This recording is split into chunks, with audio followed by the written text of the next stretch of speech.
Tonight, we have some very exciting chess for you. It is the Corporate Chess League Finals of the 2022 spring season. Many have competed.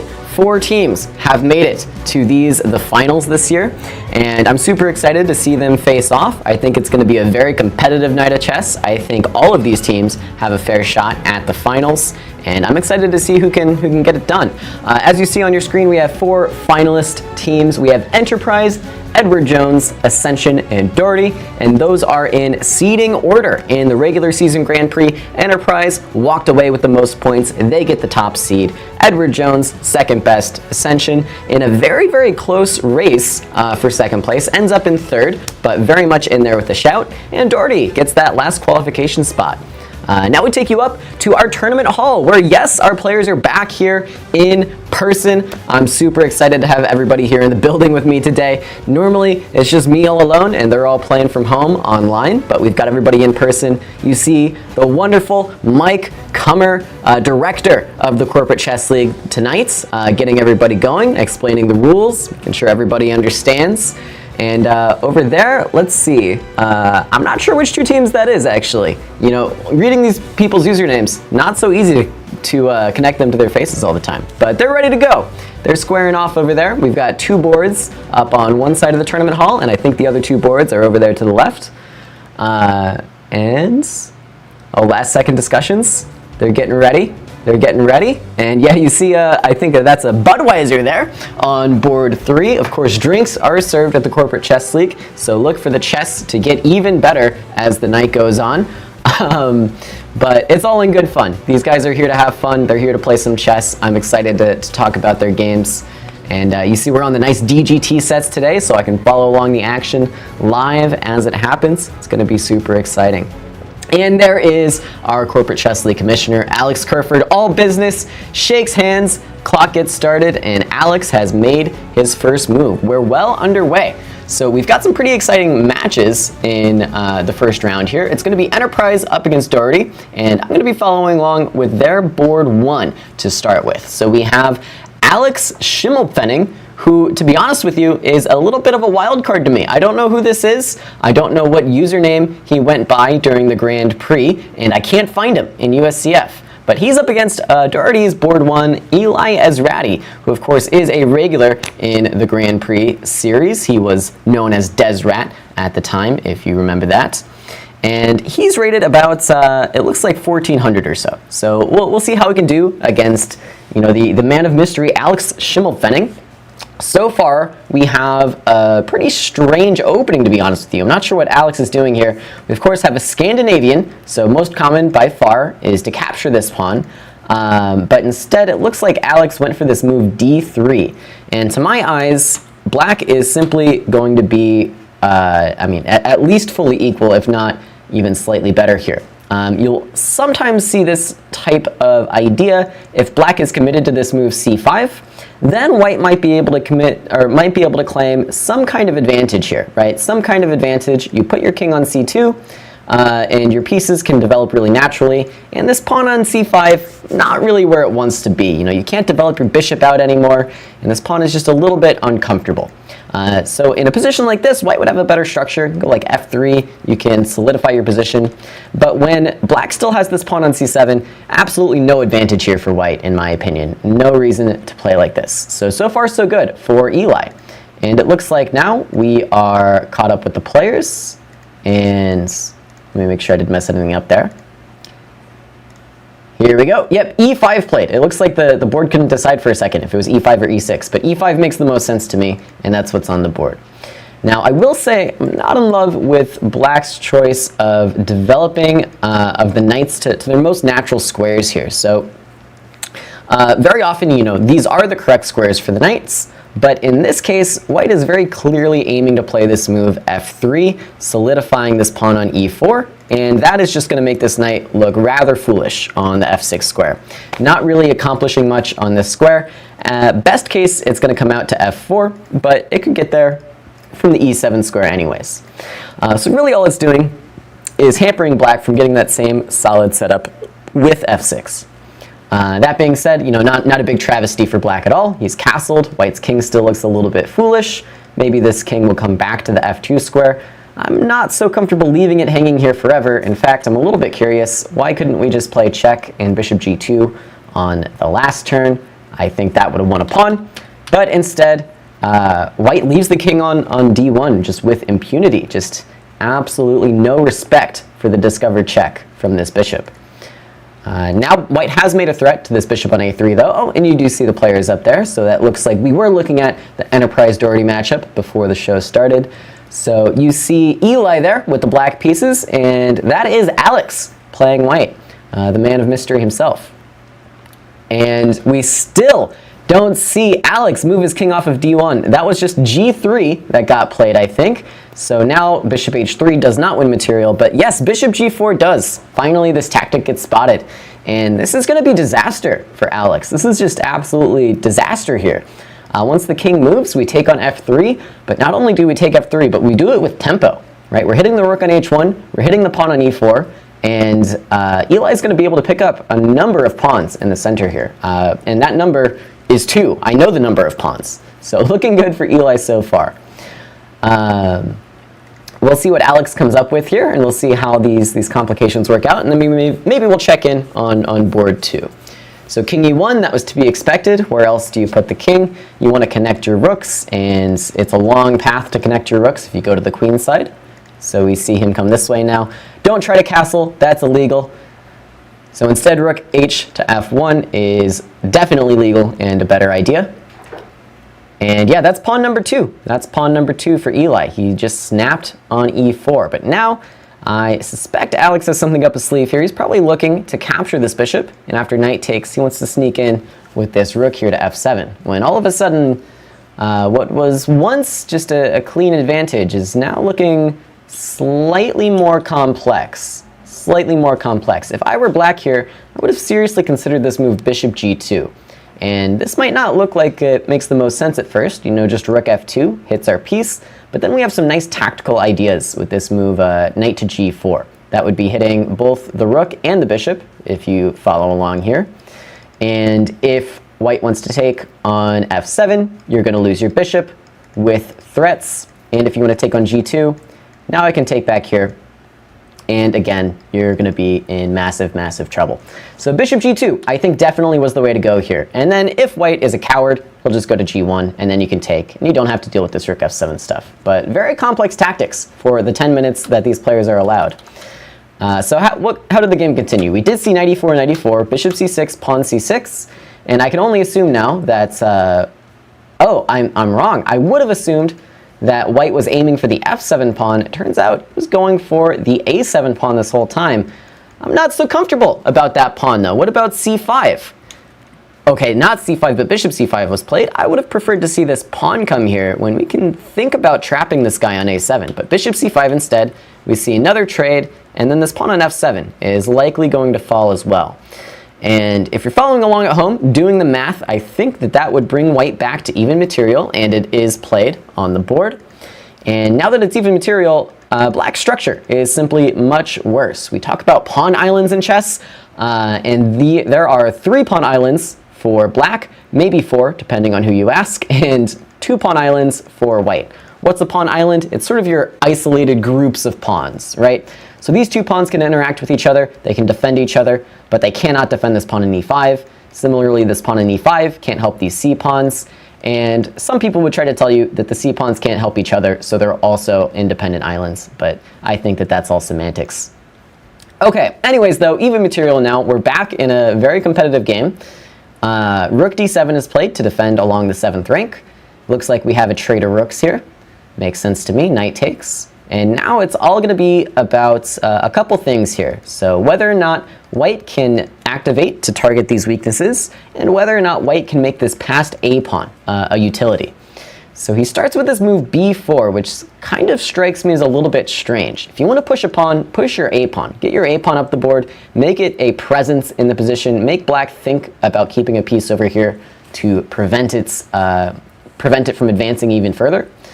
But honestly, I would have preferred to just see an activation of the pieces here. I don't think we need to start pushing these pawns just yet. I want to see this rook come into the game, you know, via some method here. Get to the e file, get to the f file, start invading. And that's what black is focusing on here. So while white is pushing these pawns, you see black slowly but surely bringing the pieces into the game. And that activity is very much going to come in handy here. Going to come in handy. Yeah, more pawn moves from white. You know, people think, you know, they know in the opening you shouldn't make too many pawn moves. You want to activate your pieces. But even in an endgame like this, it can be really important to activate your pieces as quickly as you can. Otherwise, you might find yourself passively defending. King to b7 gets played now. And by pushing these pawns, white has gained some space, but has sort of left himself with this slightly weak pawn on c3. You see black's knight is sort of ready to jump into d5 at any moment here and start targeting these guys. So Alex sort of giving himself some problems in this endgame. I would have liked to see just an activation of these pieces once again. So a5 is going to force this knight to move from its b6 perch. It comes out to c4. Perfectly reasonable square. I understand not wanting to go to d5. It blocks in your rook. Doesn't feel the most comfortable. So knight c4, a very decent move. And now it's on Alex. What will Alex come up with here? If I had the white pieces, I'm taking a look at this rook. I'm saying, wow, that rook is so much better than my stupid rook on a1. Let's trade it off. Just go rook d1, get the rook off the board. Wow, instead, a very strange move, knight to c1. I can't say I understand this. It has essentially just opened the door. It said, please come in. Please, rook from d8, come into d2. Come cause problems for me. I want it. I want it to happen. He invited the fox into the hen house, as Yasser Seirawan would say. That being said, it's not all lost yet. You can still go rook a2 here. And like I said, when your opponent's piece is clearly better than yours, you want to trade it off. This rook, miles better than the rook on a1. It's good to trade it off. So yeah, we do see rook to a2. I support this decision. And I don't know if I support this slightly funky way where this knight c1, rook a2 concept came together, but I support the idea. You want to trade the rooks. Definitely want to trade the rooks here. So after black trades the rooks, I'm not sure it's actually hopeless for black at all, I will say, because this pawn on e5 is still passed, and I will repeat once again, this knight on c4 is a very active piece. You know, white really allowed black to get the maximum activity in this position. That being said, black doesn't like it, goes for rook to d5 instead. A little bit of more chess info for you here. Had we traded rooks, we would be in a pure king and knight versus king and knight endgame. And a world champion by the name of Botvinnik had a rule about this. He said the evaluation of the endgame with knights is the same as the evaluation of the endgame with only kings. So if you picture that these knights are off the board, we would have a king and pawn endgame that white is easily winning because this is a protected pass pawn on the queen side, and this pawn is not protected. So maybe black knows this rule, knew to avoid the knight endgame, and has gone for this instead. Okay, we get knight to b3 after a6, king a7. So a6 is a very double-edged move. It's a desirable move to push the pawn down the board further. However, it does now leave behind its friends on b4 and c3. So now white is going to have to be careful not to let this pawn drop. I think what white has in mind is jumping into the c5 square and then weaseling around with this rook to sort of evict this king from its nice blockading square on a7. That being said, that is ambitious, as we would say, because now, once again, the door is open for black to start getting some counterplay here. You want to start targeting these other guys, these queenside pawns, get rid of them while you can. And then, worst comes to worst, maybe you have to give up your knight for the remaining pawn on the queen side, but that's not going to be so bad. And wow, g5 instead. This, I think, is probably the worst move black has played of the endgame here. G5 just doesn't really improve black's position in any way. Black's not going to win on the king side with the symmetrical structure. Black needed to get active, needed to take that moment while he had it to activate his pieces. Now, white's very simple plan of bringing this rook on over to target these pawns is going to be sort of difficult. Difficult to stop if you're playing with the black pieces here. Like, how do you keep this rook from getting in? I'm not so sure you do. I'm not so sure you do keep this rook from invading. Now, of course, rook d3 no longer an option. The knight covers that square. And your rook on d5 is looking a little bit lost and confused. King e2 also seemed like a decent move for white, but I think knight c5 makes the most sense, right? You don't really want to block off your rook's access to this f file. That's how your rook is getting active here. You want to invade on this f file. And so king e2, sort of a step in the wrong direction if that's your intention, right? You can't get the rook to jump over the king. Knight b6 by black, and yeah, this move sort of indicates the direction of the game, right? All of a sudden, you know, those past few moves, black was moving forward. Black was like, yeah, I'm invading. Knight c4, king b7, rook d2. My pieces are moving forward, and now it's a total reversal, right? We saw the rook retreat. Now the king has to, well, not retreat, but blockade the pawn. The knight retreats, and it's white now who is starting to advance. Rook a2, knight b3, knight c5, knight e6, and the activity sort of speaks for itself here.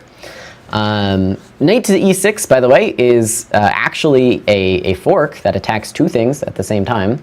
Black chooses to defend the g5 pawn with this move e4, revealing the defense by the rook. That being said, I think here maybe it was again time to try and get active, although it doesn't even work because knight c7 threatens knight b. Well, it doesn't threaten knight b5. We can just take because we have that square defended. Yeah, I think rook d3 again was the way to go here. You just have to get active at all costs with black here. Passive defense is rarely the way to go in the endgame. You want to activate your pieces. Make sure you get counterplay.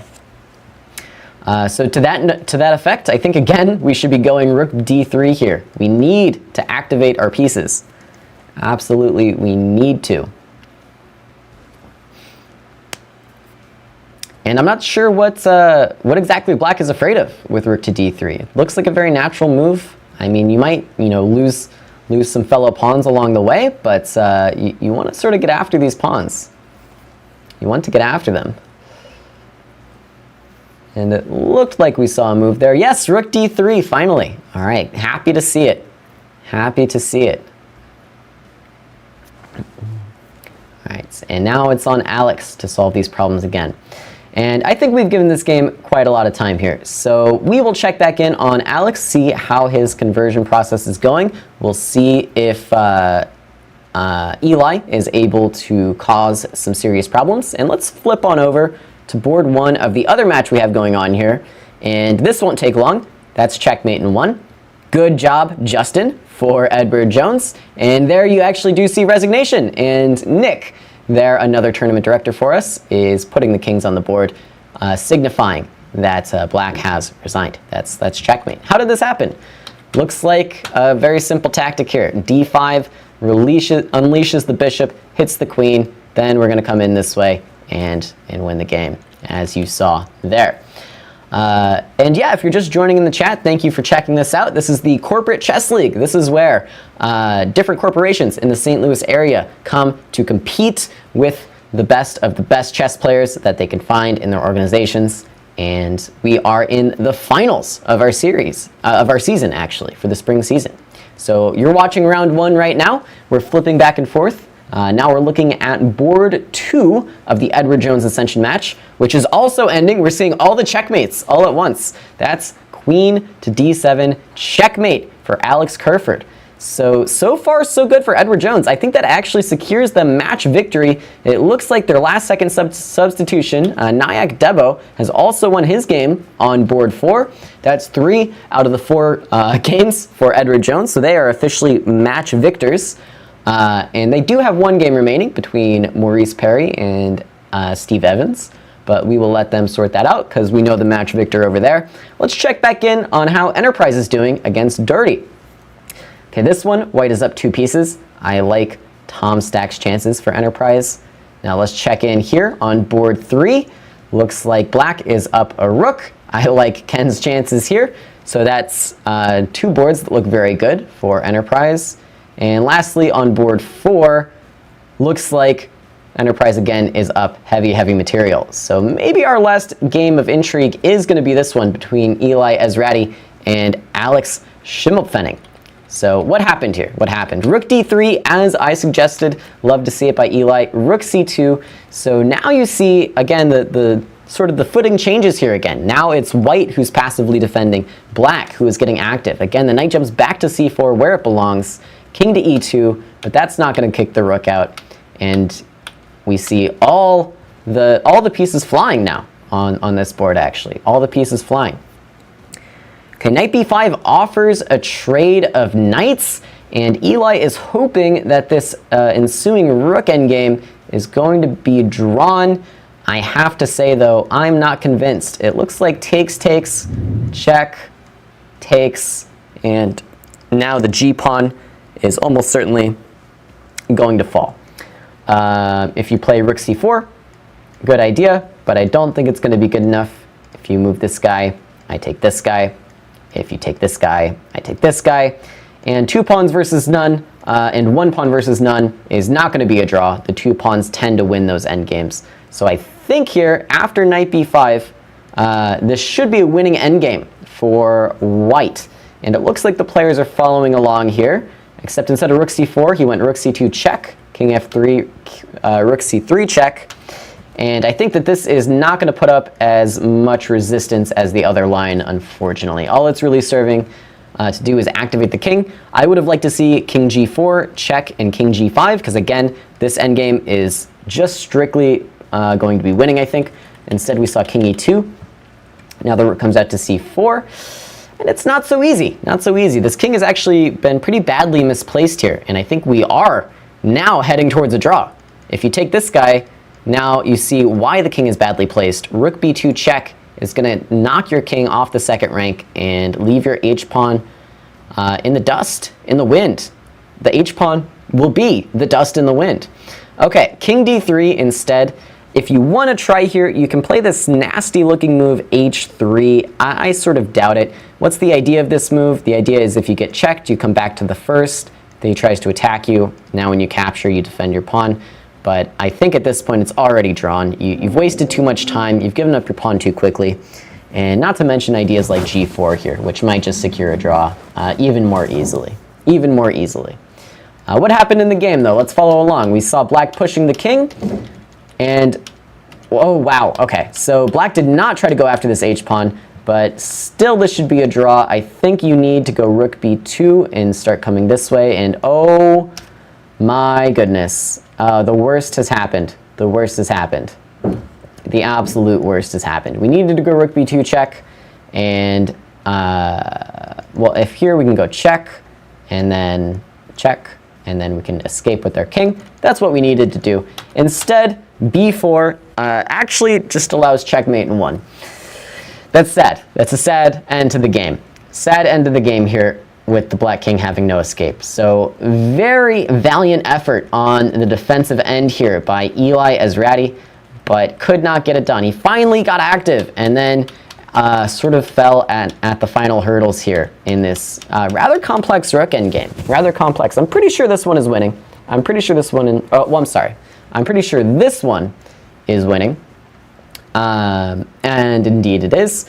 But after some awkward moves by white, black actually should have been able to just hold on to this g-pawn, keep these 2 pawns sort of at bay, and then I think black would have not really had too many difficulties holding on here. But as always, the clock situation is going to cause some problems, and I believe this is Maurice Perry versus Steve Evans. And what's going on in this one? We've got another rook endgame, but black has an extra knight, and the pawns are being vacuumed. White holds on, grips onto that last pawn, and 14 seconds for black. Okay, let's see. It looks like we actually do have a 2-second increment here tonight. I sort of forgot about that. 10 plus 2 is the time control, so black should have enough time to get this done. Okay, white switches to be behind the passed pawn, but rook to h5 is going to sort of ruin your day here. And now king f7, and black just controls every square on the board. You can even let the knight hang, and he does let the knight hang. Wow, professional. Doesn't care about the minor piece, says, I'm making a queen. You can deal with that as you please. And nice technique on the pawn promotion there, showing some over-the-board skills. Had the queen ready, put the queen on the promotion square, did it all legally, and Oh, well, that was a little bump of the rook there by white, but I think at this point, this is all for show, and we do finally see resignation by white. Close games here today, coming down to the wire. So with that result, I think we actually had 2 clean sweeps in the first round. Edward Jones went 4-0 against Ascension, and Enterprise went 4-0 against Daugherty. So a little bit of a surprising finish, in my opinion, to be honest with you. I think Ascension was very much a contender in these finals here, and I think that they still are. I think that they have good chances to take out Enterprise and Daugherty, and if one of those 2 teams can upset Edward Jones, we might see Ascension in some sort of tiebreak. But remains to be seen. Tough first round for sure. Tough first round. Next round is 12 minutes. And it looks like we have a little bit of time before the next round, so let me catch up on the chat here. Instead of rook e2, why didn't he play king takes e3? Oh, the knights defended that, I'm pretty sure. We can check on that position, though. Instead of king e2, instead of rook e2, oh, king e3? Well, the rook does hang here as well. But okay, this would have been good. You're right. You're right. You're right. When you're right, you're right. Brock Green is going to run this tournament. Brock Green is going to run this tournament. Is Brock Green in this tournament? He is, but he lost his first round. So sad. So sad. He's close, though. He's doing well. He has the heart of a champion. He can will himself to victory. Brock Green is the fan favorite. All right, we'll have to check in on Brock's game next round for sure then, since he's the fan favorite. Yeah, it looks like an interesting opening that he played this round, but then, yeah, ran into some trouble here. Had to go rook EB1, as ugly as it looks, to defend everything. Here he goes down the exchange, and then after some trades here, yeah, good game by Ken Ma. I mean, Ken's a professional. He's been doing this for a while. I've seen him in the Corporate Chess League, I think, since its inception, if I'm not mistaken. Since its inception, Ken Ma has been out here doing battle. Doing battle.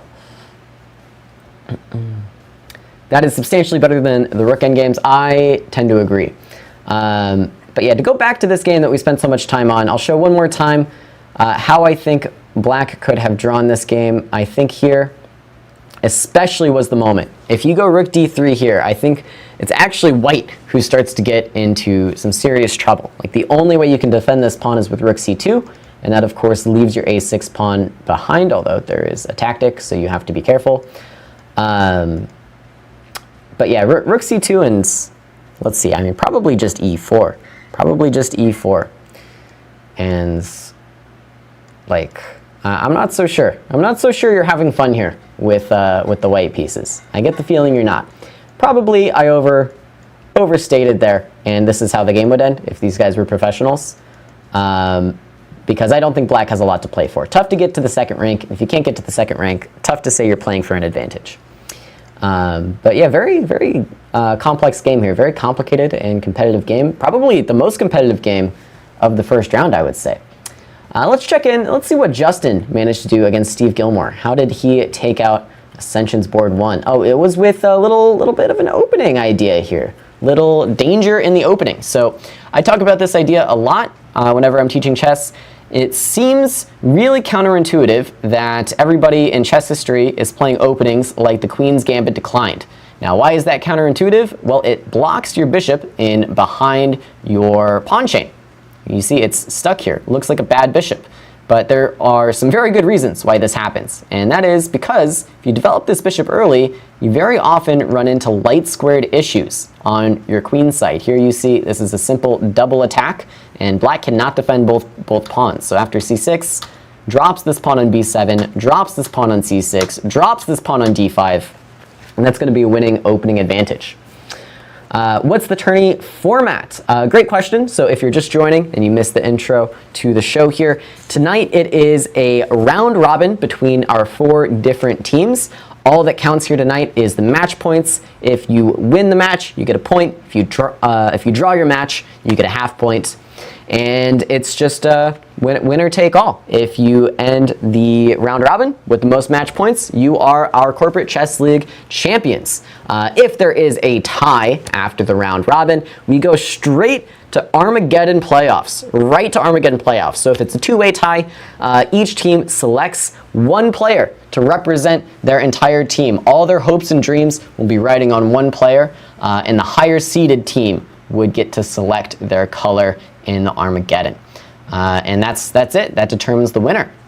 Now, what does the winner get besides, honor and glory? Well, they get their team's name etched into the Corporate Chess League official board. That is sort of the running trophy. You see it there. Edward Jones, our winners last year. You see the whole team there. Alex and Vishal, notable competitors on the team. Vishal, of course, not joining the Edward Jones team this year. Sorely missed, but the dream is still alive for Edward Jones. They won their first round, hoping to repeat, hoping to win, I believe, their fourth edition of the Corporate Chess League. I think they are 3-time champions. I might be wrong in that. It might only be 2, but I get the feeling it's 3 by now. So it could be going for 4, could be going for 3. Nobody knows. But all I know is that it's going to be tough. Enterprise, of course, the only other team to win the Corporate Chess League aside from Edward Jones. And as always, they're looking to put up a fight. And it looks like now we do have the players settling in the tournament hall. And as I switch over to round 2, let's see what we've got going on here. So we are going to have Ascension versus Enterprise, which is a match you're going to want to keep an eye on. And it is going to be Edward Jones against Daugherty. Daugherty always going to be the underdogs in this final, but we saw a very tough showing by Eli Ezrati on their board 1 in that first round there. And if they show that kind of fight throughout the remainder of this event, I wouldn't be surprised to see them get a match tie or even a match victory against these other teams. That being said, I do think we want to keep an eye on this Ascension Enterprise match because I think, again, Ascension, definitely the dark horse of the tournament, not at all a favorite in the tournament, but they have a very competitive team. I've seen them take points off of these other teams, and I am sort of cheering for them to at least put some points up on the scoreboard here tonight. So with that, it looks like the round is getting underway. I want to follow Tom Schaffbuck in round 1 against Tom Stack. It's the battle of the Toms. It's the battle of the Toms. We'll see who comes out victorious here, Ascension or Enterprise. How can we not follow the battle of the Toms? Ken is very strong, but you need to crack a few eggs to make an omelet. I agree. And yeah, Mishra making a good point. It's all fun and games until someone hires Levon and Fabi on a 10-day contract. This is true. I wouldn't put it past these teams. Ooh, and a very interesting opening by Tom Schaffbuck with C5 here. So I used to do this all the time when I was actually sort of a beginner. I thought it made a whole lot of sense to stop moves like bishop d6 and just sort of cramp my opponent. But as I've grown and matured a little bit in chess, I've sort of come to realize that this is just a little bit too far. If black comes after these pawns right away, this is not going to be tenable. Not tenable at all for white. These pawns are going to fall apart. And I think we do see black going for something similar, although he did delay it by just a few moments here. So I would have liked to see him do it immediately. Now it is still the correct idea for black to go for this, but it's not going to be quite as strong. Oh, and what is this move queen a4? I was going to say it's not quite as strong because white can just play a3. And thanks to white having developed the queen side, this a pawn is not pinned. You can compare that with this line that I was showing, where now if you go a3, big trouble for you, your rook is undefended, not connected to your queen, and black just wins. So I would have liked to go for it immediately just to really show white you cannot hold everything together. But now instead we see white going for some very active ideas here. Queen a4, putting the counter pin onto black, and then after bishop b7, getting out of it, threatening once again a takes b, b5 right away by Tom Schaffbuck. And this is just a straight winning attempt. He's just trying to win out of the opening, trying to crush his opponent. So this is a very, very scary move to deal with. If you try to take c5, of course white's going to take c6, and that's game over right there. And if you try to take b5, let's see what Tom has in mind here. You could make an argument for bishop takes, but I don't think this would work out quite as well for you. I do think black is going to have time to capture on c5. So it must be knight takes is his intention, with knight c7 coming on tap. And now what's happening next is sort of anybody's guess. Anybody's guess. I would assume bishop c6 has to be played. And after that, it's a little bit crazy. I don't think we have knight c7. I don't think we have knight d6. Maybe we do have knight d6, but it's complicated. I don't know. I want to see what happens in this game. And bishop b5 was his intention, but I do not believe in this move. I simply don't believe in this bishop b5 idea. Maybe knight b5 wasn't working either with this bishop c6 idea, but after bishop b5, I think black is just going to capture this pawn on c5 and be a pawn to the good. Not only is he a pawn to the good, but he's fully developed. Castling next turn, and then this knight is free. Then it can come to b6, start harassing these white pieces, start pushing them back, get fully developed, get back into the game.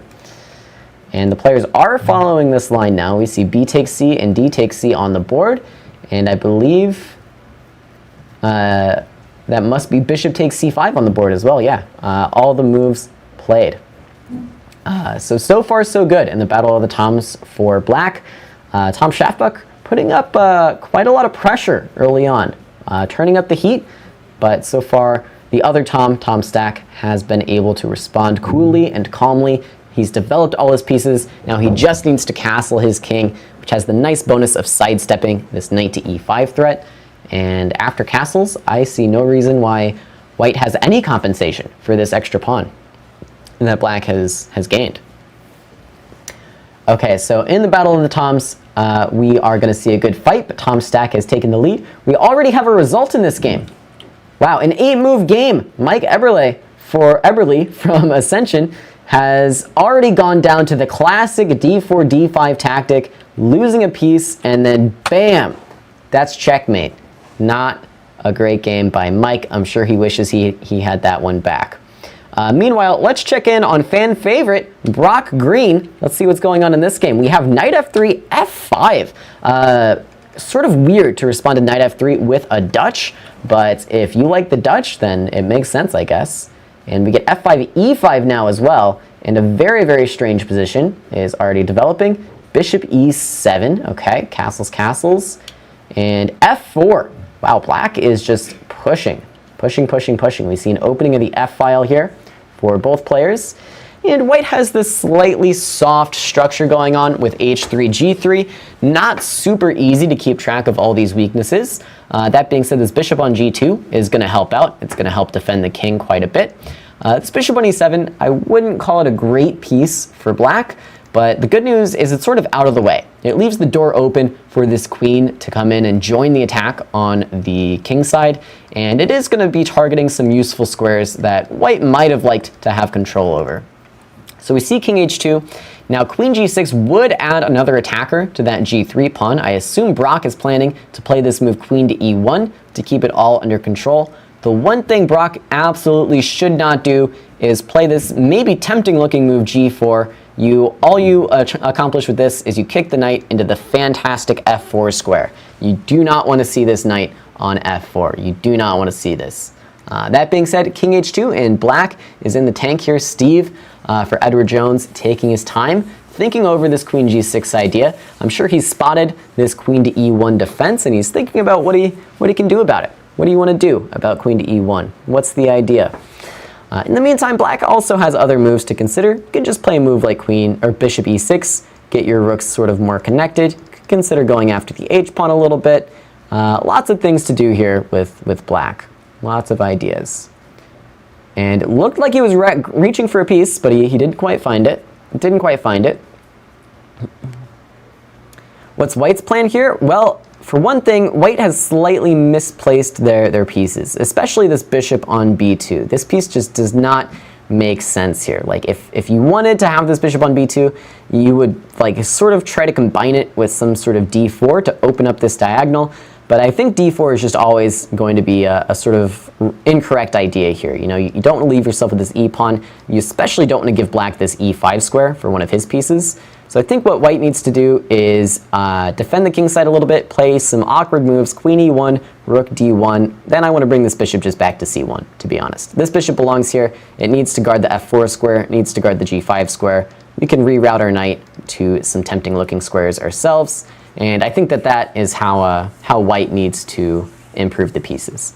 Sometimes, you know, it's wrong to over-justify your previous play. You don't, just because you stuck your bishop on b2 doesn't mean you need to base your entire game around it. Sometimes it's better just to say, okay, I was wrong. The bishop belongs on this diagonal. Let me move it back. And so I think that's the right way to go here. That being said, Brock disagrees with me. He says, I know what I'm doing. I put my bishop here for a reason. I want to go d4 and open up this diagonal. So I really don't like this way of playing, though, for white. We see this capture happen on d4 now. White is left with this isolated e-pawn. And I think black is going to be able to keep control over the e5 square. And if black does manage to keep control over e5, then I think black is simply better in this position. Just bishop f6 here. You do not want to allow white to push e5 as well. Then white's play would make quite a bit of sense. And if black can consolidate here, I think white is very much on the worse end of things. Very much on the worse end of things.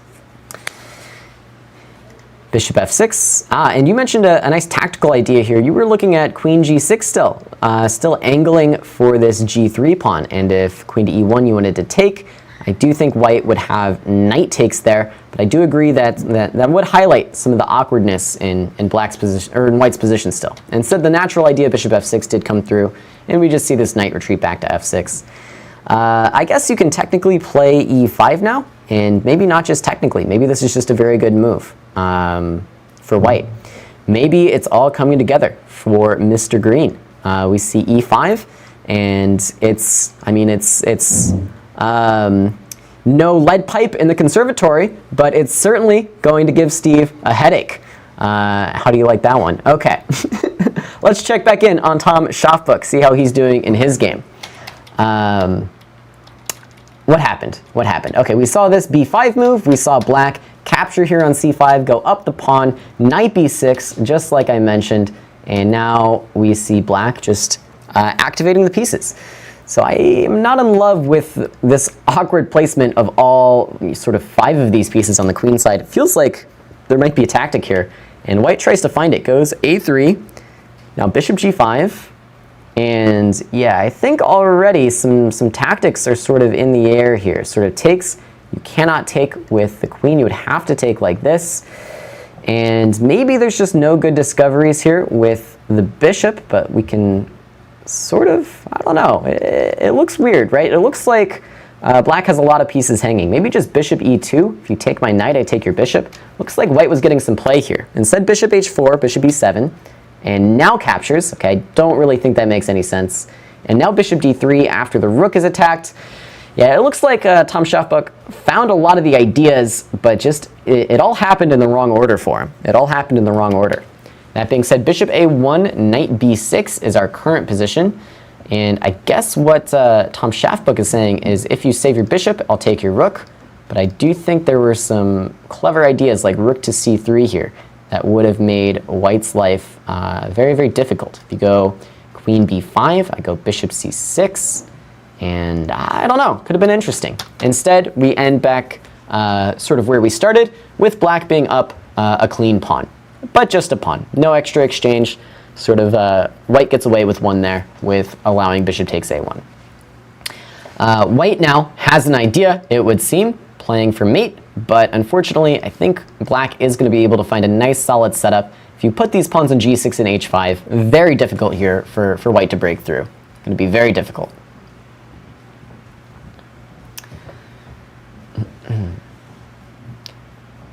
Go EHI. Who is EHI? I'm sorry, I don't know EHI.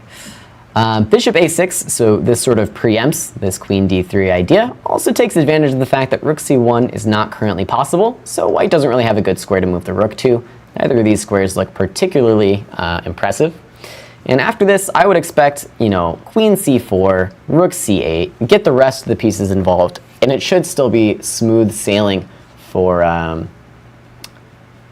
black. Enterprise. Oh, that's John. Hello, John. I didn't know EHI was like Enterprise. It's coming together for Brock. All right, we'll check back in on Brock. It looked good when we last left it, and oh my god, where did all the pieces go? Where did all the pieces go? So we saw this, and then knight c4. I really think this e5 move would have been awkward for black to deal with, but knight c4 instead. We get this awkward looking structure, but if white can just get this one move through, then life is going to be good. So black immediately puts the kibosh on that, plays queen e5. We get knight to d7, and now some rooks get traded. Queen f3, queen f5, and now after takes, we do get this awkward endgame where, you know, you might think it's all coming together. For Brock, he's got this nice kingside majority, which could even get mobile if you get g5 and f6 at some moment. But the downside is there are a lot of weaknesses over here on the queen side. You know, just picture for a moment knight b4 landing on the board. How are you defending any of your weaknesses? Instead of using the knight to attack, though, we do see Steve here is bringing in the king, trying to play king c3, king c2 type ideas. On the one hand, this does seem desirable, but on the other hand, I am a little bit wary of leaving my little old knight over here in charge of stopping all the passed pawns. Knights sort of notorious for not being so good at stopping passed pawns. And that is what Brock is counting on here. We see g5. I'm actually very interested to see how this game is going to pan out, because I can very much see this going Brock's way. So h6 must be the idea. Must be the idea. And then if Brock can find one tricky move here, I think he might actually be in business. So h6, what I don't think Brock should do is capture that pawn, because then after f6, you're simply going to see knight d7 and knight f8. And now it's going to take you a lot of time to come kick this knight out. And in that time, you're going to see black pushing down the board as well. What I think he should go for is maybe this sort of strange looking move f6. f6, I think, was a game ender here. I think f6 was winning, in fact. If you take me on g5, I'm not going to take you back. I'm going to take you on g7. Next thing you know, big trouble. Big trouble. Big trouble. How do you stop this pawn? And if you take me on f6, I take you on h6. And again, big trouble. So I think that this was Brock's moment. If he found this nice move f6, I think the game was in hand. It looks like he did go for the wrong idea, though. He took on h6, and now they followed down the line that I was saying. Rather than play knight f8, though, it looks like black went with king d4, just coming back. And this pawn is not long for this world anymore. So Brock had his moment. He had his moment. He had f6 there. And then I think he was just winning. But instead, went for this slightly inaccurate idea. Now black is back in time to stop the pawn. Not only stop the pawn, but win the pawn. And once this pawn dies, white is in for a bumpy ride, to say the least. Definitely a bumpy ride. Okay, I think you should not take that guy. If you don't take that guy, I think you do win this game. Takes on c4. That is nothing if not bold. I would see this pawn on f7. I would say, I want to kill that pawn as soon as I can, and I would capture it immediately. But that was not played. Now it's interesting again. Knight e5, king e6. You can't take the bishop. You can't take the pawn. You can't play d5 because it's defending your knights. Is white winning? Is white winning again? I think white might be winning again. It might be coming up Brock here through some sort of very strange set of circumstances here. So knight d5, so he's just saying, yeah, I'm going to go king f8 here, and that's how I'm stopping you from queening your pawn. Okay, king to d7 was optimistic. I think black always has this move king f8, and it should in fact be played. But yeah, Brock definitely in there. He's in the fight. Hello to Jacob in the chat. Okay, so we can take this d6 pawn now. And yeah, this moment here, this is one to look back on if you're Steve Evans. And you can take this c pawn, or you can just get rid of this f pawn that's one move away from queening. Like, get rid of the guy that's going to end the game. Instead, we're here. Black is not up a pawn. It's even material. And if I'm white, I'm thinking about ways I can sort of worm my way in here, try and get after these pawns. Ooh, knight c7. I do not like that by Steve. This knight was doing a great job keeping that king out. Now the king gets in. These pawns are collapsing. Knight f7 is 10 moves too late. Should have done that 10 moves ago. I take your pawn. I come back. Boom, boom, boom, boom, boom. That's going to end the game. And here we switch to the live view. Looks like white went after the c-pawn instead, but is still winning this race with time to spare. Look at him go, like 4, or I guess only like 2 moves ahead of black. That's going to be an extra queen. And I rate his technique 10 out of 10 again for promoting the pawn. Well done by these players. And now queen h3. No, queen g8. Okay, that's slightly strange, but that'll get the job done. Yeah, queen g1, very carefully.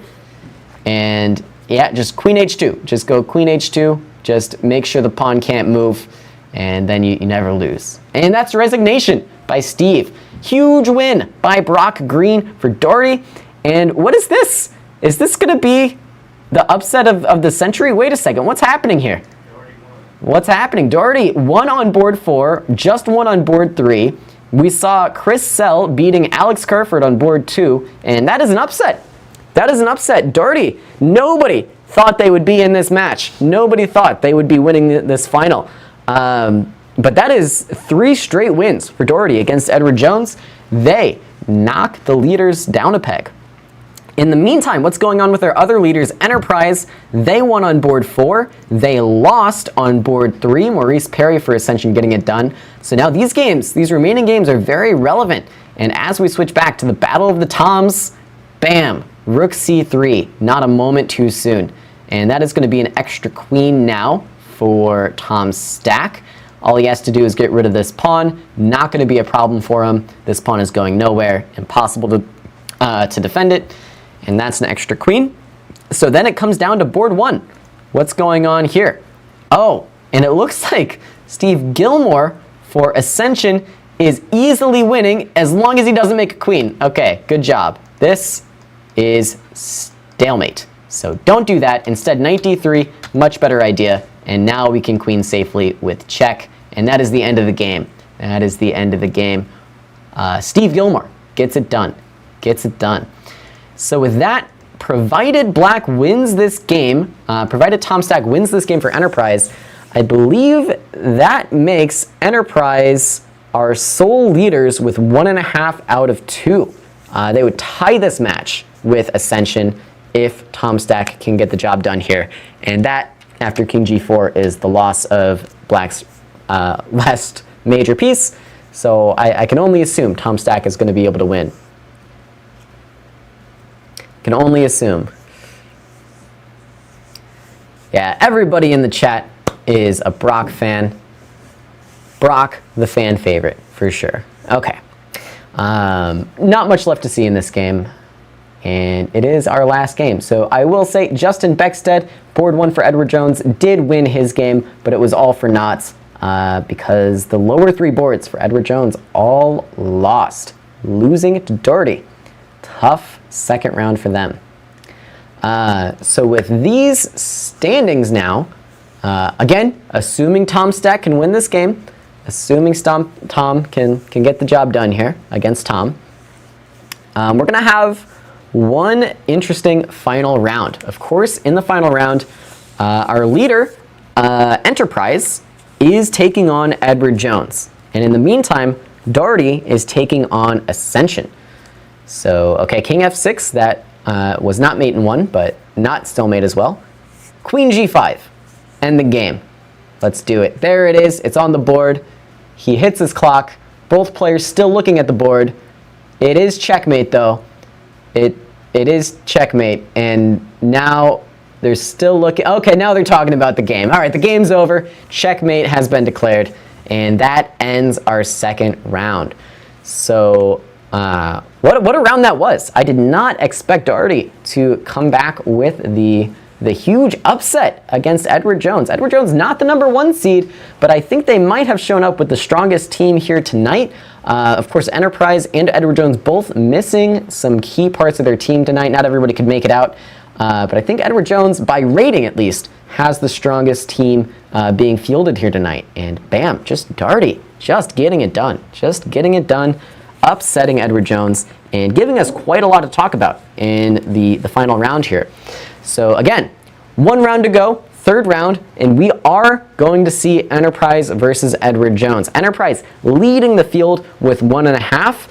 Edward Jones in 2nd place with 1 point, and now Daugherty also in 2nd place with a point.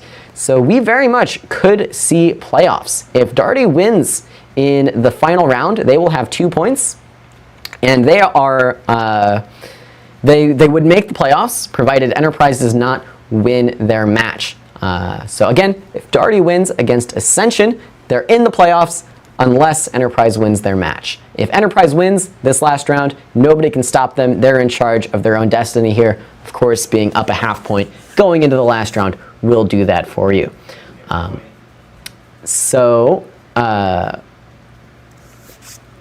One round to go. Looking forward to it. And I think I just heard that there's going to be a little bit of a longer break between the 2nd and 3rd round. I'm not sure what I just heard. But 20-minute break, it looks like. So we'll stick on. We'll take a look at some of these games that we didn't keep an eye on here. So we saw fan favorite Justin Beckstead not fan favorite Justin Beckstead, although the fans do love Justin Beckstead as well. Fan favorite Brock Green winning his game in controversial style. We learned a little bit about pawn endgames there, but I wanted to check in on Justin Beckstead against Eli Ezrati. The 1 game Edward Jones did win in the 2nd round here. I think Justin may be our highest rated player in the event. Again, I'm not sure what Alex's rating is, but Justin, I believe, is like 1650, 1700 over the board, and he's around 1900. I think I've seen him over 2000 in online chess. So let's check in here. Let's see what he managed to do against Eli Ezrati. We saw d4, d5, c4, e6, and a queen's gambit declined. So far, so normal. And knight c6, so this one is a little bit odd, a little bit strange here. Normally, in these queen's pawn openings, you don't want to block in your c-pawn. This pawn is very useful either in a defensive role with c6 or in a more offensive role with c5, challenging your opponent's center. With knight to c6, you are still challenging the center, but after this move e3, you see that it's never really going to be enough. You sort of need this c-pawn here to apply more pressure in tandem with the knight, as white is doing on the other side. So knight to c6, not the most normal move, but not going to hold it against him. We saw castles, rook c1, bishop comes back. We exchange on d5, exchange on e7, and now bishop d3. Both players sort of finishing development. We see castles, bishop b7, and e4. And the sad fact of the matter here is black is never quite going to be equal as long as white has this extra space in the center. Whenever you play an opening that sort of gives up the central duo, allows your opponent to take the central space, it's an absolute necessity to eventually challenge the center with a move like c5 or a move like e5. If you don't get either of these moves, then you're just going to be in big trouble. So let's see if that's what happened in this game. We saw e4, f6, a3, knight back to c6, bishop a2, queen to d6, and white pushes through in the center. Okay, yeah, once this pawn's on d5, it's looking tough. We saw a sort of weird way to exchange the pieces with rook e6 and then rook d1, but this e6 pawn is definitely a force to be reckoned with here. Okay, knight h4, and it looks sort of sad for black. Looks sort of sad. This pawn definitely more of an asset than a weakness. It looks overextended, but it's just sort of hampering black's entire position. And then what is this? Why did we not take the piece back? There's a rule in chess that I like to talk about called when my opponent takes my pieces, I try to take his pieces back. And so I definitely think that that's a good one. Here, the rule was not followed. Justin took Eli's pieces, and Eli just didn't take them back. Just take the pieces back. They're worth taking. They're valuable. Instead, we get this, and look at those pieces. Look at the perfect diamond around the rook. The rook escapes, but white gets a queen, and then we see it fork. And that's how Justin managed to win on board 1. Okay, What else happened in this round? How did Alex go down in the last round that was played? And hello, Jacob. Do you need to talk to the producer, Ben Simon? Oh no, I'm going to ask you a question. Okay, Would you what's like up, Jacob? A second commentator to join you that's named Talia? I think you need to talk to the producer, Ben Simon, Jacob. Oh. I'm on air. Okay, Alex plays d4, knight f6, e3, d5, bishop d3, and we get a pretty normal setup here. Okay, f4 out of the opening by Alex. So this is a really interesting idea here. So Black took a sort of unorthodox setup by bringing this bishop to g7 against White's setup here. So why is this unorthodox? Well, White has a very solid setup with this pawn on d4, and unless Black is able to open up this diagonal, bishop's not really going to make a lot of sense there. So maybe Alex looked to take advantage of that with this move f4, sort of anticipating that Black's plan might revolve around something, just to put some sort of nonsense moves on the board, might revolve around playing a move like e5 in the future. Something like this, trying to open up this diagonal, make bishop make sense. So perhaps anticipating that, he goes with f4 and then develops with knight f3. And it looks like this was a solid way of thinking because Black continued to play rook e8, although it might not make as much sense anymore. We go b6, b3, bishop b7, and let's see. So far, so normal. It looks like Alex got a little bit of an opening edge, but then bam! Black breaks through with e5 anyways. This f-pawn did not stop Black's dreams, and then all of the central tension, and ooh, that one is gonna hurt. This knight on f4 is a monster, and then bishop h6 to rub salt on the wound. Doesn't even take on d3, activates instead, and that's a check and the loss of a queen, and I assume that that was the history of that game. That was it. Rook f7 gets played in this game, but Chris does not care. Mate in 2. I don't want your stupid rook. I don't want your stupid rook. Last round, bring out the full crew. Yeah, so I had to direct him to our producer because we don't have the microphones for it set up, unfortunately. We would love the special guest, but don't have the mics hooked up. So with that, I think we just have a few more minutes here before our last round is going to get underway. Who haven't we heard from today? Who haven't we heard from? I think we've checked in on most people. Maybe we haven't seen much from Darren Dowler against Mike. Oh no, we did see this game. This was the 8-move game. Let's check back in on Ken Ma. So Ken went down in this round against Maurice Perry. Let's check the winner's point of view. We got King's Pawn opening and a quick d3, g3. So I like this type of idea for rapid chess especially.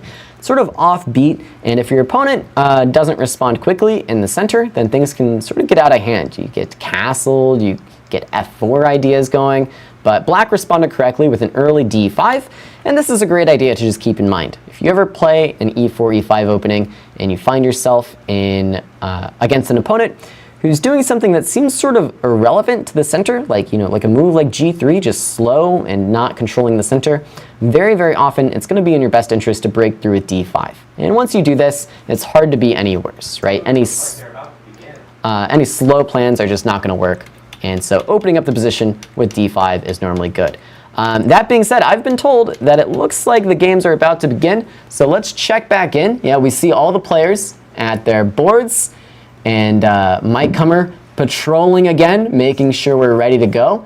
And what a last round this is going to be. We're definitely going to need to follow this Enterprise Edward Jones match because it's kind of for all the marbles. It's for all the marbles here. Daugherty, of course, has a chance to make the playoffs as well if they win their match, but Enterprise could end the night in this round. All they need to do is win this match, and they are your 2022 Spring Champions. Spring Champions. And games are underway. All right, let's check in on Alex Schimmelpfennig on board 1 against Justin Beckstead for Edward Jones. Justin, again, I think is our highest ranked player, highest rated player in the tournament. And we have ourselves a French defense. Wow, knight c3, knight f6, f3. What is f3? I don't know this move at all. I don't think I've ever seen this move in my entire life. Of course, after knight f6, 2 common moves. You go bishop g5, pinning this knight, threatening e5, or or you just go e5, make that knight move again, make it feel dumb, and then you can start taking over the center. f3, not a move I'm at all familiar with.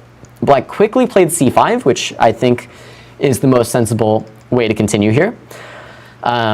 White didn't play an active move, didn't make any threats, so you might as well go after his center. So c5, bishop e3, now knight c6 continues to pile on the pressure.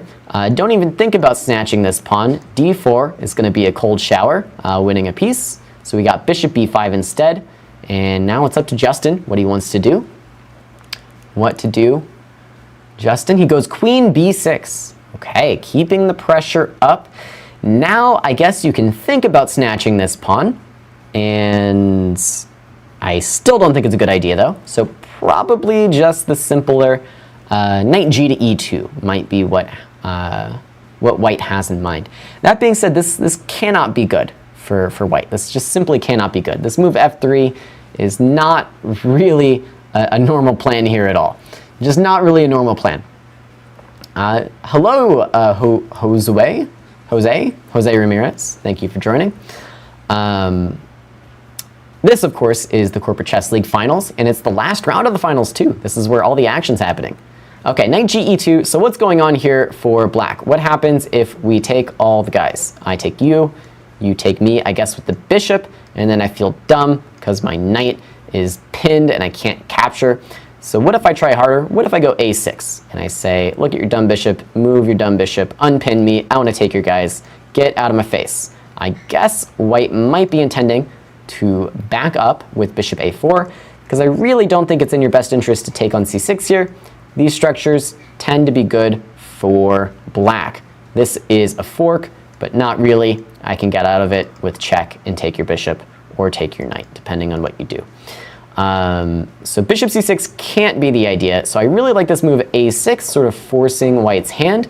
Instead, though, Black goes bishop d7, which has a similar sort of plan, just unpinning the knight, still going for these ideas in the center.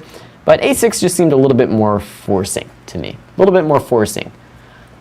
That being said, pretty good start for Justin. Now it's up to Alex to deal with these problems. Maybe Alex just wants to blow everything up. Maybe he's just going to say, all right, I'm going to take everywhere, we're going to trade some pieces, and I won't be worse. Although I'm not sure that that won't be worse thing is actually going to be true. Like I said, I think Edward Jones has one of the strongest rated teams here in the finals. But maybe Alex is thinking that his lower boards are going to be able to carry him through the match. All he needs to do is get away with a draw against Justin, who again I believe is the top seed. E5 was Alex's choice, and then castles. Now the only thing about this is that it doesn't work tactically. That's not the only thing about this. Even if it worked tactically, White obviously wants to play f4 here to shore up the center, defend everything more thoroughly. But if you want to play f4 here, that really begs the question, why was f3 played? That's just going to be a waste of a tempo. So what was that I was saying about not working tactically? Of course, Black has knight e5 here. On discovering this attack on the bishop on b5, if you take my knight, I take your bishop. If you take my bishop, I take back with my knight, saving it from the threat of capture. What did Black do? Black just took on d4 instead. We got knight takes d4 and then bishop c5. Different way of going about things, still looks very promising for Black. Now, if you go knight takes, I of course take with check before I recapture. I do think White is going to be able to just barely hold on to all the pieces, though. If we give up our bishop here, we can play bishop takes c6, then no matter how we recapture, queen to d2, everything is defended just enough times. You can think about taking on b2, but I'm not so sure that you want to. I can get very, very active, bring my rook to any number of squares, and you might regret snatching my pawn. You might not regret it. You might have bishop b4. You might make my day difficult too, but you might not be so happy. In fact, knight b5 here, I'm already sort of curious. I guess I have bishop e3. Never mind. Complicated stuff, though. Complicated stuff. Instead, we saw bishop c5, and then what did White choose to do? White played knight a4. And wait a second, I forgot about this, but I've seen this story before, believe it or not. These are some complicated tactics, but Black should actually be significantly better after the move bishop takes d4. Is Black capable of playing this move? He is! Bishop takes d4 on the board knight b6, and we are going to see a full 3 pieces for the queen for black, and that is actually kind of close to a winning advantage. Of course, 3 pieces worth 9 points total, the queen also worth 9 points total, but it's sort of a different kind of 9 points. You know, if you have 3 pieces, you can get them coordinated, then you're going to be off and running. You're going to be off to the races. You're going to be dominating a queen. Just having 3 attackers on anything, having the ability to attack something 3 times is so valuable compared to the one queen. Now we do see this move f4, again sort of pointing out why this opening doesn't make so much sense. Why did you put your pawn on f3 if you were going to put it on f4 anyways? Was it really worth it to delay it? I'm not so sure. Now knight g to e7, and we are definitely sticking with this game. 3 pieces for the queen. What a show for the final round on board 1. What a show. The knight comes back out to e7. This makes a ton of sense. Now, what do you want to do with the queen here? Well, there's a few things that you can try to do to make life difficult for the pieces. Number 1, you don't want to let them get coordinated. So, for example, after knight f5, you see how all the pieces are sort of working together. The dark squared bishop, the knights all attacking similar squares, sort of threatening to invade. In the meantime, this bishop trying to come out and work on the other long diagonal. You don't want to let that happen. So if I had the white pieces here, I would be looking to play things like g4 in response to knight to f5. I would even play g4 here, making sure that knight doesn't get the chance to land on f5. I'd be looking to play things like c3, trying to keep this knight out of d4. Looking to do sort of all of these things, although of course all my moves are still blundering knight e5. This is still a tactic in the position that I don't think either player is noticing, but that's okay.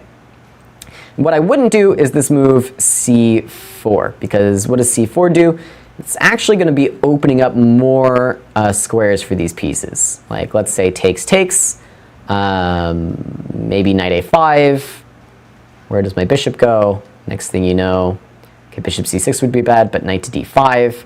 And like you see again, my pieces are starting to get coordinated, right? Pieces are starting to get coordinated. That's what you want to avoid. Instead, a6 was played, and now maybe black is thinking about taking on c4. Black might also just be wary of opening things up before he gets castled, but there's really no way for white to prevent castles here, and I don't think black is ever going to be in danger.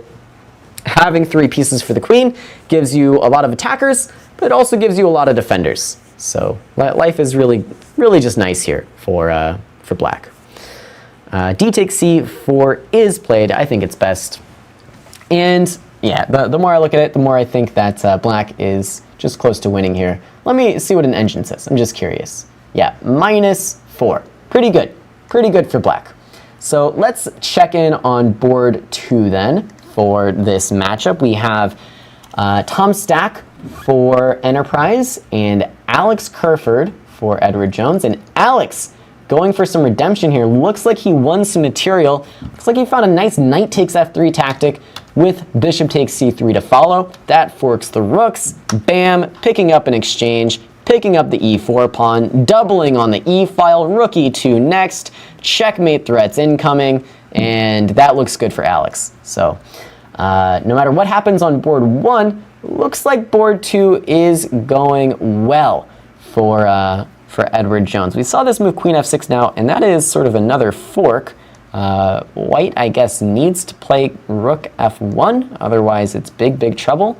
And then, no, say it isn't so. Bishop g3, did this get played? Did this get played? Bam, queen a1, it did happen. Okay, that's victory for Alex. Now picks up a rook on a1, nobody saw that it was attacked. Well, Alex did, but Tom never saw that it was attacked, and unfortunately loses a rook there. Now this game between Steve and Ken Ma is only on move 14. How do we get here? We had a 2 knights caro with bishop g4. Wow, so far big theory by the players, big theory. Well, massive theory. These guys did their homework. He knew all the way to g4 after knight bd7. That's wild. That's more Caro-Kann theory than I know. Takes on e4, not the most normal. It looks like h6 or g6 is what they tend to do, trying to stop, some g5 threats. Of course, here if you go g5, I'm going to come knight h5, and here if you go g5, I'm just going to take you, and you're going to feel dumb. Instead, d takes c4, d takes c4 was played, and now after bishop e7, yeah, looks like g5 is the idea. And while Steve just knows everything here, he knew the g5 idea, he executed the g5 idea, and now black's pieces are going to be very, very awkward. Expands out with f4, gets castled, comes through with f5, and oh my god, it's just so sad for Ken. And wow, if I ever get paired against Steve Evans, I am not playing into this line of the Caro-Kann. This guy knows everything. How did he know everything here? That was wild. So also looking good for Edward Jones here, although not nearly as good as those other two boards. This is just a massive opening advantage. Steve, again, I'm impressed. That was a lot of stuff to know about this line in the Caro-Kann. And last but not least, what's going on board 4? Oh, it's a mess. What is this structure? What is this pawn doing here? I don't know, but knight f4 is on the board. Looks like white is a couple pawns to the good. One pawn up, one pawn up. Hold on. Yep, I counted one pawn up. Looks good for white. These pawns, of course, also going to be pretty big weaknesses. And white is always going to be threatening to push through with d5, which is going to spell disaster. If d5 ever happens, black is busted. So Edward Jones looks to be making a great recovery against the current leaders, Enterprise. So that's going to make our second match actually really, really important. If Daugherty is able to defeat Ascension, we would go to playoffs. We would have Edward Jones versus Daugherty if they both win their matches. And it looks like over here on the last board, Mike Eberly is having a difficult day as Tom, the third Tom of the tournament, Tom Fatz, has just won already, took a rook, took a piece, traded off, opened up the F-file, got the pieces in the game, and that's check and mate. Checkmate. So Daugherty already up a point in their match as well. We could be heading to playoffs. Okay, that's enough looking around though. Let's check back in on our top board here. See how Justin is doing with those 3 pieces versus the queen. And slightly awkward. I don't know if I would have gone for this knight d4 idea. I would have liked to just consolidate a little bit, play rook d8, keep everything defended. You know what I mean? Play rook d8 and then take back with the rook and get this other rook here and just stay safe. Just stay safe. Now the king's in the center. That being said, still looks very, very good for black. Last order of business here. Get these rooks doubled on the d file. Bam, knight e3, bam, we're invading, and that is going to be death. That's going to be death. There's not surviving. No way to survive that kind of idea. Again, black's pieces, his 2 knights have found squares. His bishop works well with his knights, and yeah, he actually is using them now to try and pick up this pawn over here on f4. Rook takes c4. Looks superficially nice, but I think b5 is going to be a working tactic here for black. Takes b5. No check here. There is a check on a3. There is a check on a3, so maybe you can get away with taking this pawn. Maybe you can do it. I might have written him off here, but yeah, rook takes c4 was played. So queen to a3 is what white is relying on to save the day, but maybe it's good enough. Yeah, b5 played, but now hold on here. Queen a3, and what are you doing with your king? I guess you can go b4. But then the queen's just going to step back. Then maybe it's time to bring in our rooks. Yeah, I would have liked to see black bring in the rooks. Like Yasser says, I've been quoting Yasser a lot lately because I've been watching our Romania commentary, but he does have some good phrases. Of course, you have to invite everyone to the party. These guys, they're all in the party. Everybody's at the party. These guys, they're not partying. They're lonely back there on their starting squares. Bring them to the party. Wait, and I see people talking. Did white resign? Oh no. Oh no. Alex didn't see queen a3. He played rook c7 and then resigned after knight takes c7. Oh my god. Oh no. Queen a3. Alex, you had queen a3. Oh boy. All right. Well, I assume they resigned. Either they resigned or they were just having a quick mid-game chat and then they're getting back to playing. No, he's totally still talking. I'm confused. Is his mouth not moving? No, they're still playing. They're still playing. Never mind. Never mind. Rook c7, knight c7, queen e4. So maybe Alex blundered his rook, and then they had a quick chat about it. They all laughed. You know, of course, this is sort of a friendly event. And then Alex realized that, you know, his team needs him to win. He can't resign. He's still got a queen. His opponent doesn't. Might as well keep playing. So no resignation there. But now with Justin picking up an extra rook, should be very, very good for Edward Jones. Meanwhile, we have a result on board 2. Alex, as expected, has defeated Tom Stack. So again, looking very good for Edward Jones, which means, again, this Daugherty matchup is going to be all the more important. So I'm actually going to jump to board 1 over there, and let's see how Eli Ezrati is doing against Steve Gilmore. And the answer is, it's a struggle. They're battling. They're battling here. Looks like a queen and bishop endgame. Black is up a couple pawns, and it should be enough to win, to be honest with you. It should be enough to win. You know, opposite colored bishops, these endgames tend to be drawn, but 3 pawns is too many.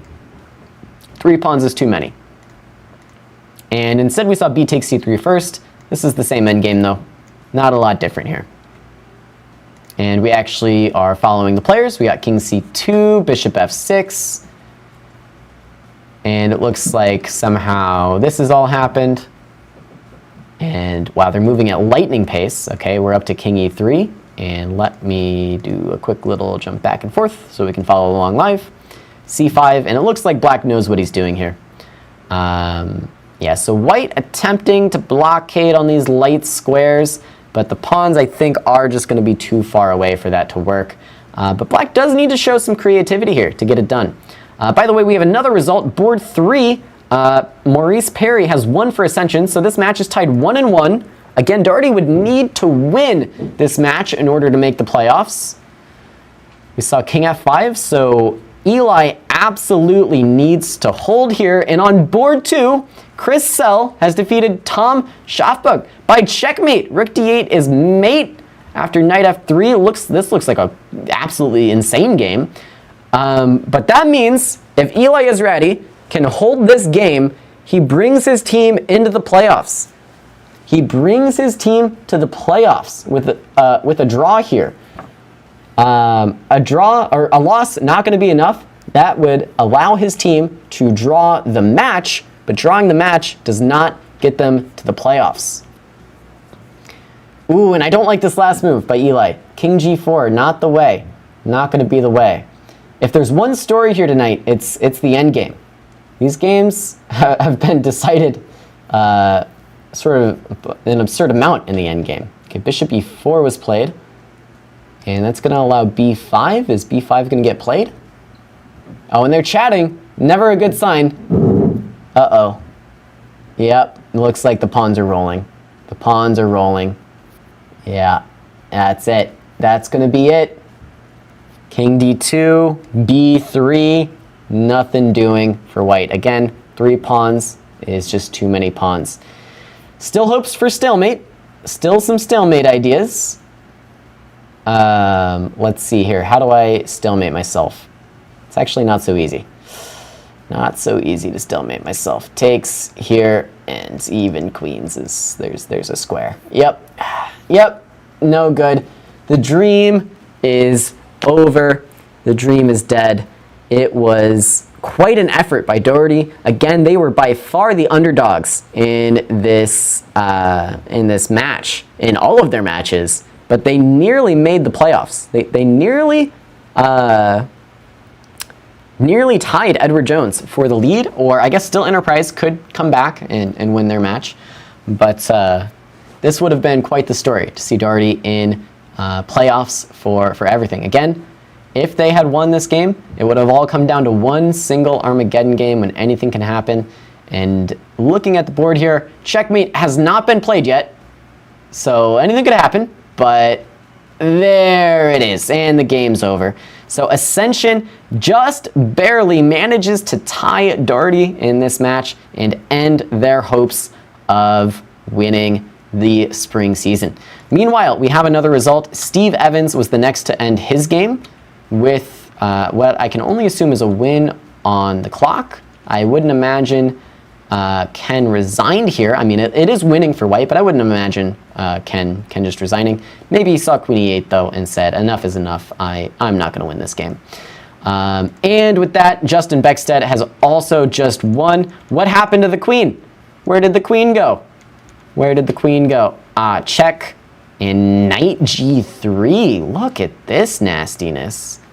Okay, knight g3 hits the queen, and if you take, I mean, of course you can take, but I assume like something like this was going to happen, but I think the best you can do is actually just capture this piece. But instead, the queen fell, and Justin won the game with a nice little, cute little checkmate here. That one's nice. I like that one. Look at that. Look at those horsies. Look at those horsies go. Fun stuff.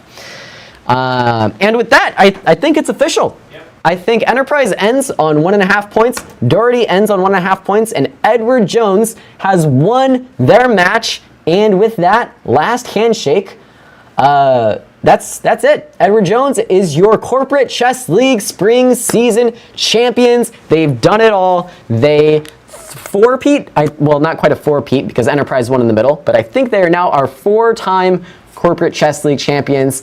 Alex is going to be happy. The league commissioner, once again, getting his team together, rallying the troops, and bringing it home when it counts the most. They weren't the #1 seed going into today. That was Enterprise, but they got it done in that final round. Enterprise was leading the finals, and then bam, ran into Edward Jones with their very formidable team. Justin Beckstead definitely winning the MVP award here tonight, if I were giving it out. Won all of his games and was just a force on board 1, Justin Beckstead. And what a final game for him as well. Winning with those 3 pieces against the queen, fun stuff. And there in the tournament hall, we were just looking at all those players roaming around, enjoying the victory, enjoying just enjoying the night, I think.